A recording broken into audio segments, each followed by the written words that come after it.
A character breaks down. Silence. No music, just emotion. Then, cut to black. These games made grown men cry, and yeah, some of them hit harder than Breaking Bad. Here's why.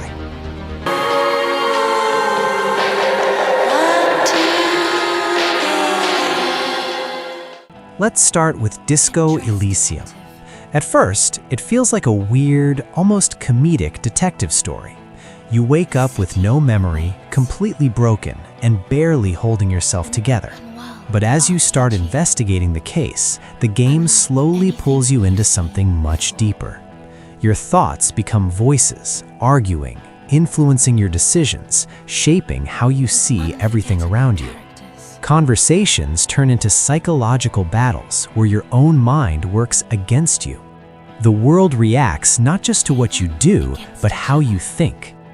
As the story unfolds, it stops being about solving a crime and starts becoming about confronting your past, your failures, and the kind of person you've become. By the end, it leaves you sitting there, thinking about choices, identity, and whether people can actually change. The role-playing adventure of a lifetime. I remembered something. Welcome back, Chief. Planescape Torment doesn't rely on action or spectacle to hit hard. Instead, it builds its entire experience around one question: what can change the nature of a man? You play as someone who cannot die, but instead of power, it feels like a curse. Every life you've lived has left damage behind, and you're forced to slowly uncover the consequences of your past actions. The world is strange and unfamiliar, but the emotions are very real.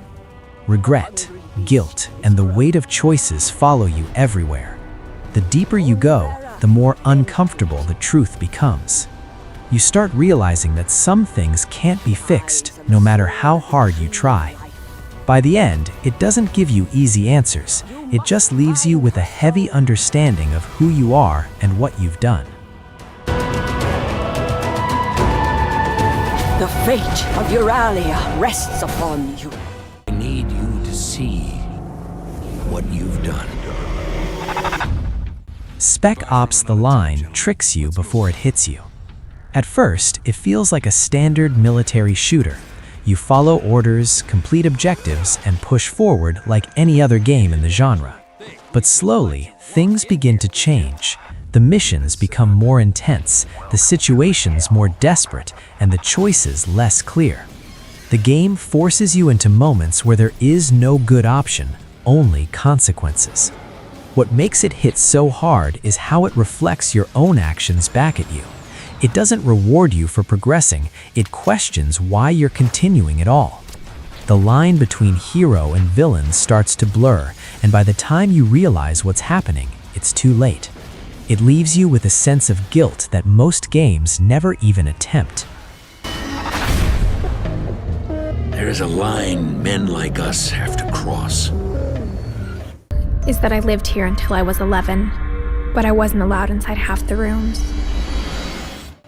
What Remains of Edith Finch tells its story through small, personal tragedies. You explore a house filled with memories, each room holding the story of a family member who met an unfortunate end. Every story plays differently, using unique mechanics to make each moment feel distinct. Some are quiet and reflective, while others lean into surreal and unexpected storytelling. What makes it so powerful is how grounded it feels. These aren't world-ending events, they're deeply human moments that spiral into something heartbreaking. The game doesn't rush through them, it lets you sit with each story, understand each character, and feel the weight of their experiences. By the end, it leaves you thinking about life, loss, and how fragile everything really is.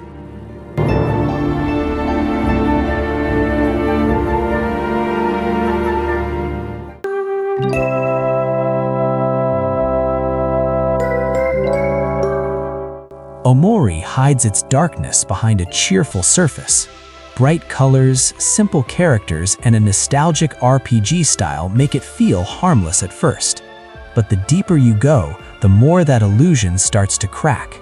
The story slowly reveals themes of trauma, guilt, and emotional pain in a way that feels deeply personal. You build connections with characters, laugh at lighthearted moments, and then the game begins to shift. The contrast between its presentation and its themes makes every emotional moment hit harder. It doesn't rely on sudden twists alone, it builds tension over time. By the time everything is revealed, it's overwhelming in a way that stays with you long after the game ends.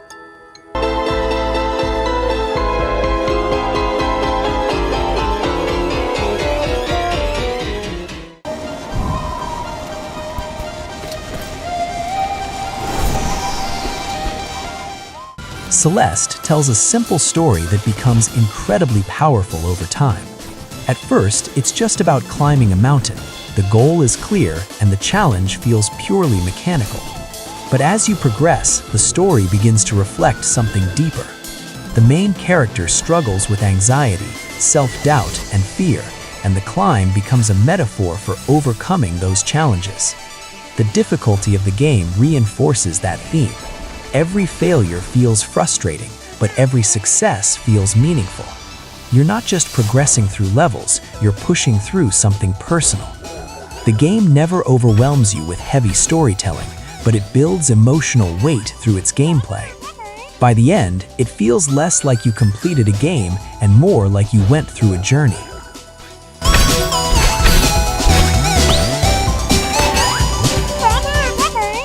We are perpetually trapped in a never-ending spiral of life and death. NieR Automata starts as an action game, but evolves into something much deeper. You begin by fighting machines, completing missions, and uncovering a conflict between androids and artificial life forms.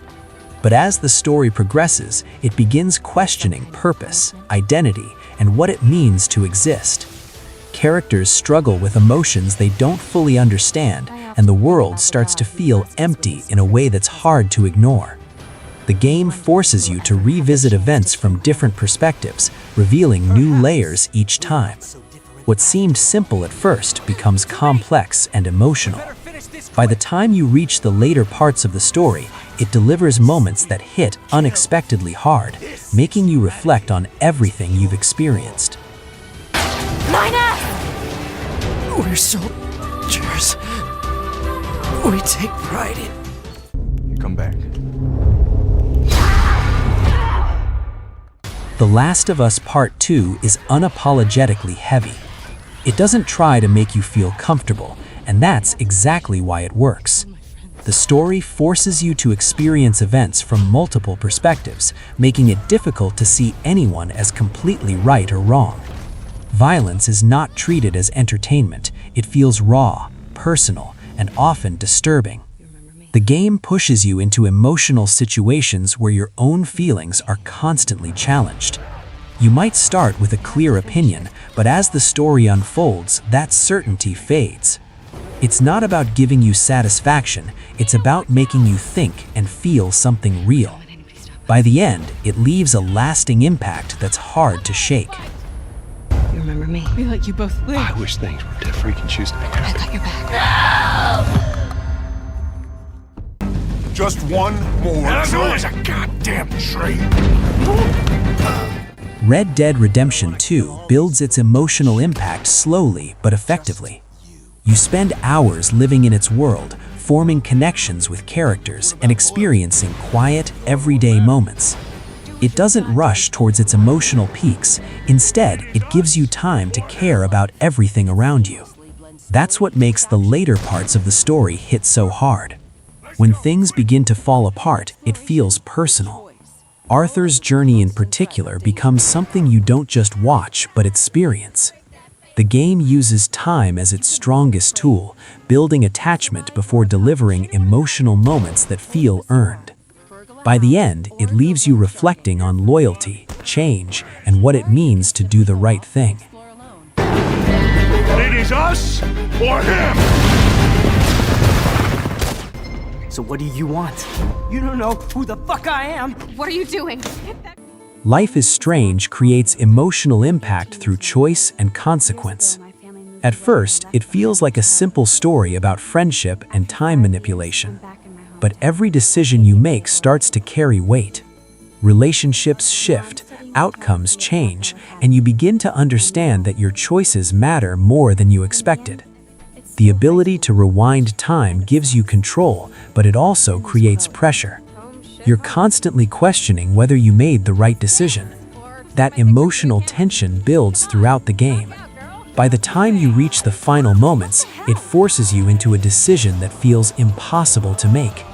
It's not just a story you watch, it's one you shape, and that connection makes it hit harder. So, what would you do now?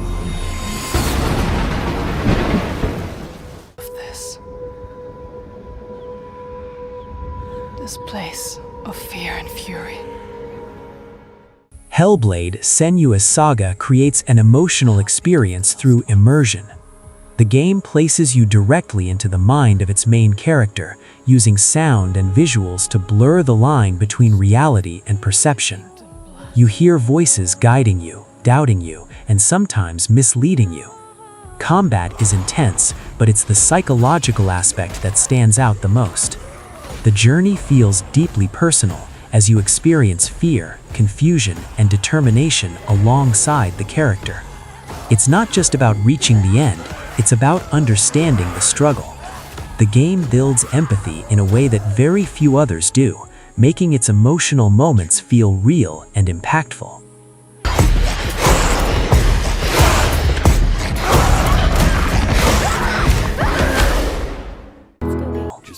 You try to stay present, to take everything in, but the game keeps moving. By the time it ends, it leaves you reflecting on memory, time, and the moments that define us. It's simple, but incredibly effective. I'm gonna send you there. To start from the very beginning. I need you to remember. And just try to enjoy it this time.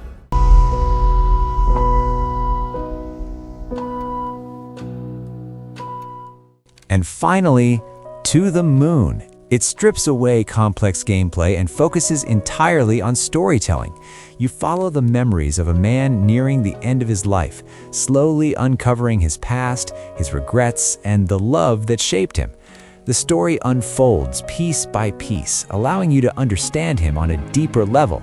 It doesn't rely on big, dramatic moments. Instead, it builds emotional weight through quiet storytelling and strong character connections.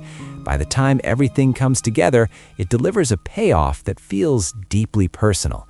It's not about action or challenge, it's about emotion, and it leaves a lasting impact that few games can match.